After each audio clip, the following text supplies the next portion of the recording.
Hey there everyone, in this screencast I'm going to go over the way you can detect collisions in Greenfoot, which would be an important part of any side-scrolling game typically.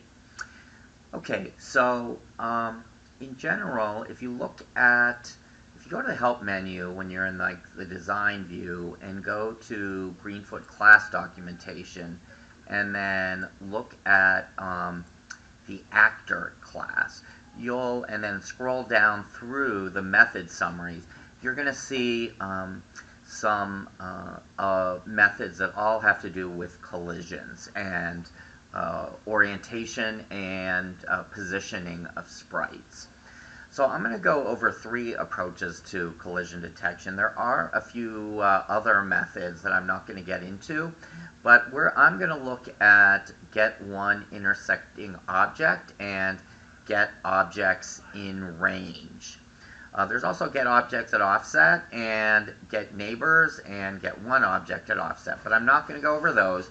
I'm just going to do get one intersecting object and get objects in range, and then I'm going to actually show you how you can do a hitbox for your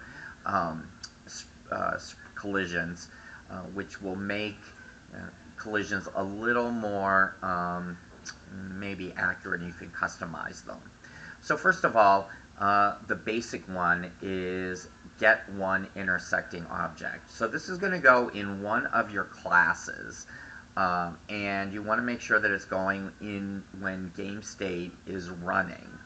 So typically, probably the best place to put it is in the sprite class, the user-controlled sprite class. Although you can put it in the the obstacle classes or the sprites or the NPC non-playable character sprites as well. But in general, you just want it in one place. In this case, in my Stickman game, I'm going to put it in the Stickman class because that's the one that the user is controlling. So if you look in the Stickman class, I've already kind of worked on this a little bit. And the first one that I'm going to show you is get one intersecting object. So this is the basic one, right, that many of you will use. So what happens, first of all, what constitutes or what counts as a collision? Well, it turns out Greenfoot for get one intersecting object is looking for whether or not the edges of their images have collided.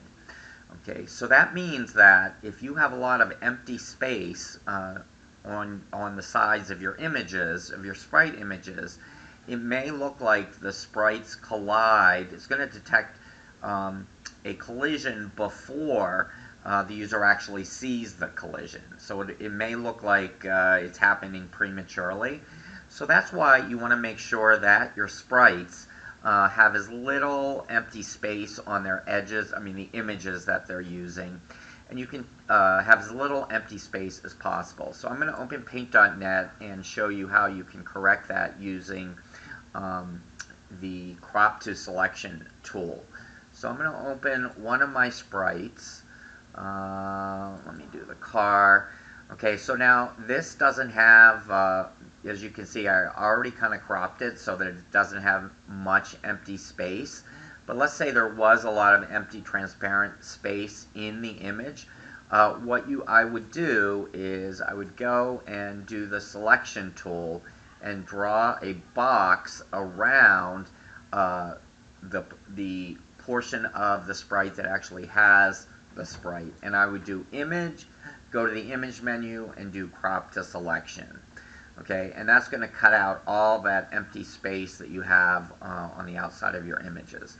So that, before you even write the code for the collision, I would go and definitely check out the images of your sprites and remove any excess empty space on their edges.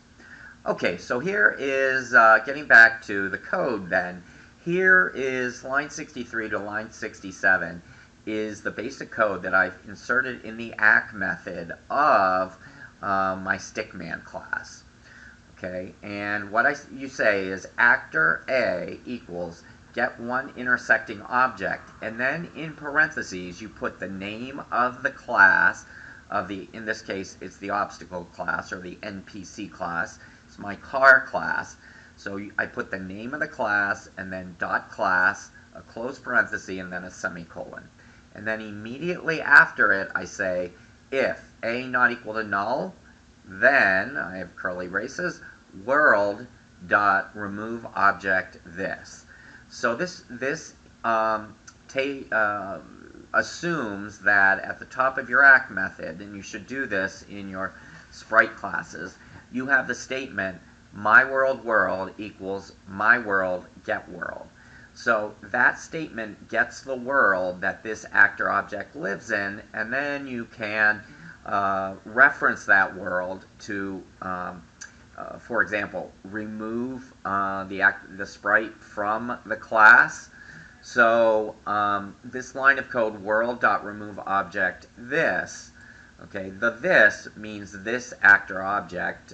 In this case, it's my stickman object, and I'm removing it from the world. Now, you can do all kinds of things. You don't have to remove your playable character from the world. If there's a collision, maybe you just want to add to the score, or you know, reorient him, or do anything like that. But if you do want to remove them from the world, you would say remove world.remove object this.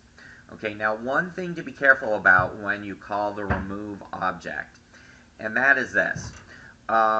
If there is any lines of code after world.removeObject this, Java or Greenfoot is still going to try to execute them. So if you then make reference to the world somehow, well, your object is no longer in the world, and then you can run into trouble. Like, for example, if you try to move them in the world, like if I would try to do set location for my sprite after I've already removed them, after these lines of code, I'm going to get an error that says, oh, this actor isn't in the world, how can I set his location? So in general, the good practice is to have this collision code be basically the last lines of code in the ACT method. All right, so yeah, so be careful about that. The other thing to be careful about is, let's say instead of removing this actor, I want to remove, my playable character, I want to remove the non-playable character. So if I want to do that, instead of world.removeObject this, I would have to do world.removeObject A. Now, here's another little wrinkle that you have to be careful about. So Greenfoot is executing the ACT method in order for all objects of a specific class, then for all objects of another class, then for all objects of another actor subclass, and it goes in a specific order. So if you remove, for example here, a car from the world, and the car class ACT methods are going to run after the ACT method of any stickman objects, then you're going to get an error because you've already removed that actor from the world, okay, but Greenfoot still thinks their ACT method needs to execute, and you'll get an error saying this actor is not in the world. You know, I don't know what you're talking about. I can't change their location because they're not in the world, or I can't do something else to them that's contingent on them being in the world.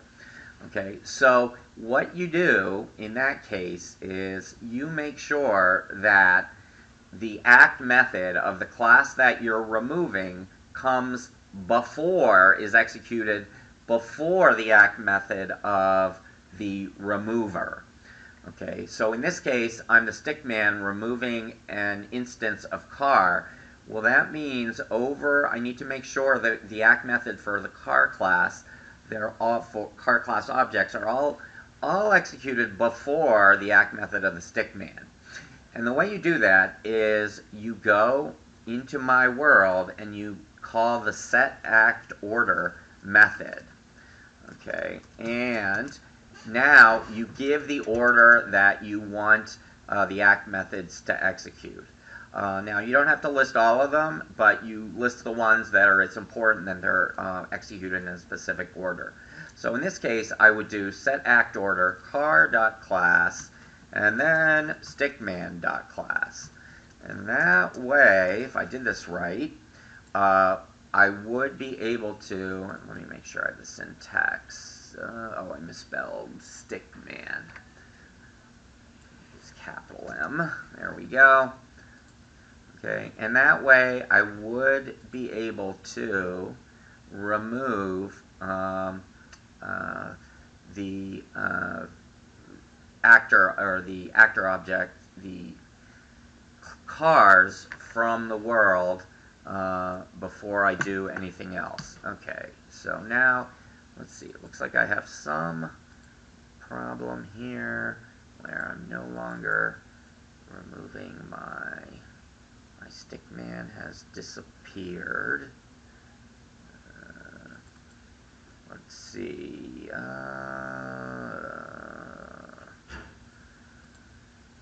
right.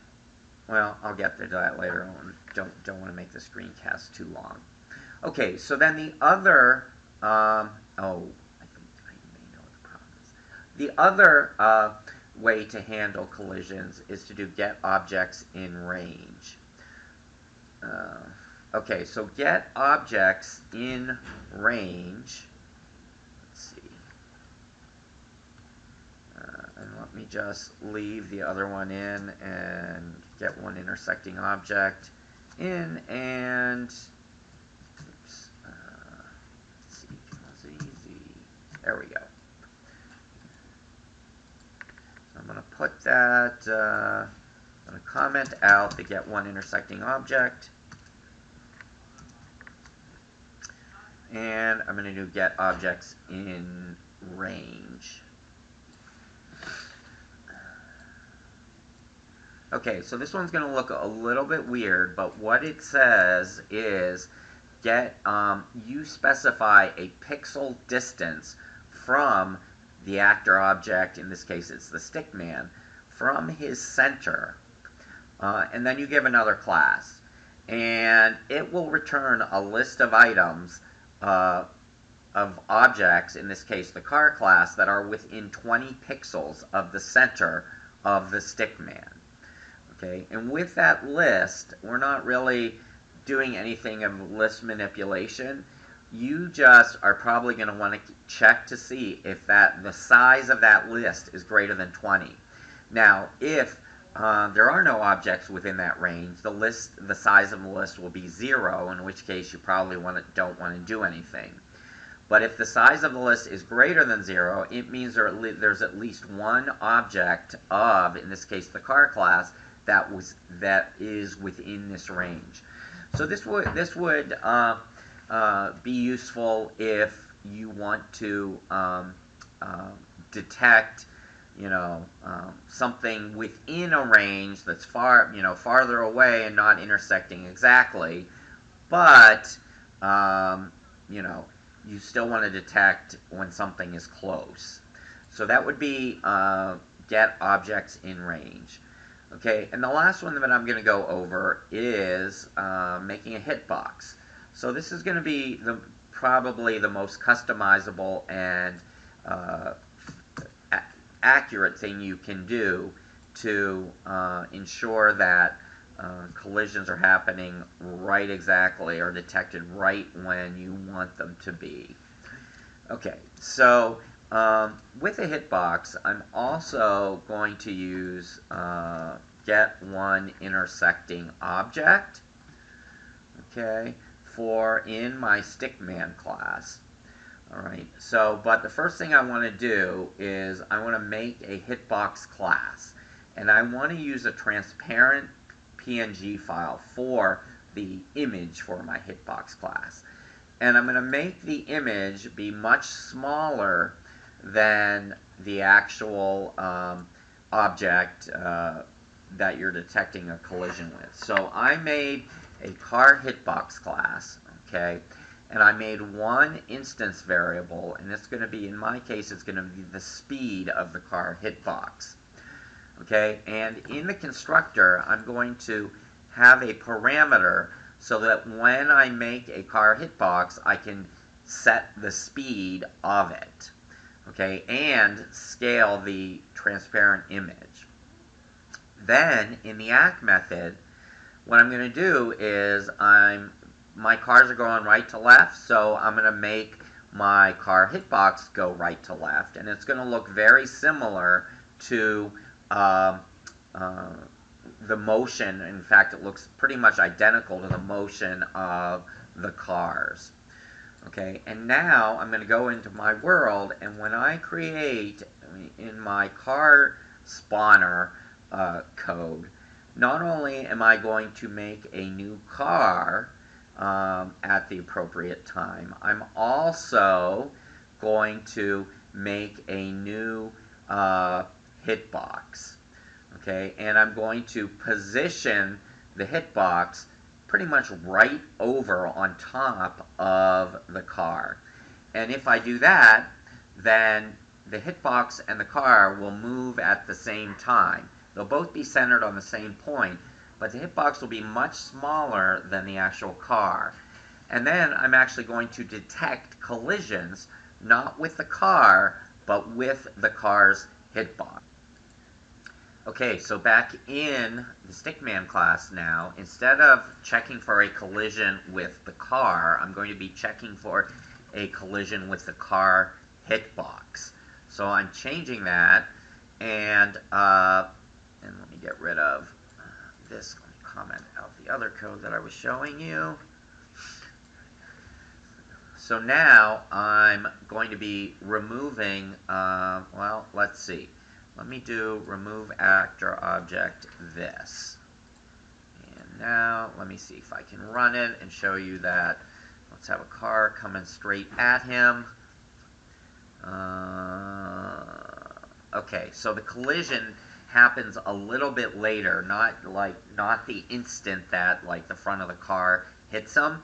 Now I have a transparent background that's kind of flying along and centered right where a car is centered. And then the nice thing about this is that you can change the size of your transparent ping file, or change the size of the image. So if I do, let me see, Greenfoot image, G equals new Greenfoot image, and that's transparent ping. This is in the constructor of the car hitbox, and then I say g.scale, and then let me try to make it even, let's do 40, 40, and then I do set image G. Okay, so now I scaled my hitbox to be actually much larger, and let's see if I can see, oops, I misspelled image. Let's try running it now. Okay, yes, okay, so now the collision happens much earlier. So if I make a smaller hitbox and check for collisions with that, it happens later, more really after the images have collided. If I make a larger hitbox, it happens later. Now, the only downside about hitboxes and collisions is that in Greenfoot is that you cannot have a round collision detection area aside from get objects in range. So if you're using the get objects in range, you can have kind of a radial or circular collision detection area, but if you're doing get one intersecting object, it's only the edges of the rectangular image you're using for the sprite. Okay, so, and it's possible to have more than one hitbox for a single class of sprites. If you want to look into that, I can help you with it. But once again, in this project, you're not going to be required to have a hitbox if you don't want to. But if you want, your game to be, much more polished, you actually will. I do recommend using a hitbox. All right, that's it, and we'll have more later. I think we're almost done with the screencast for this project.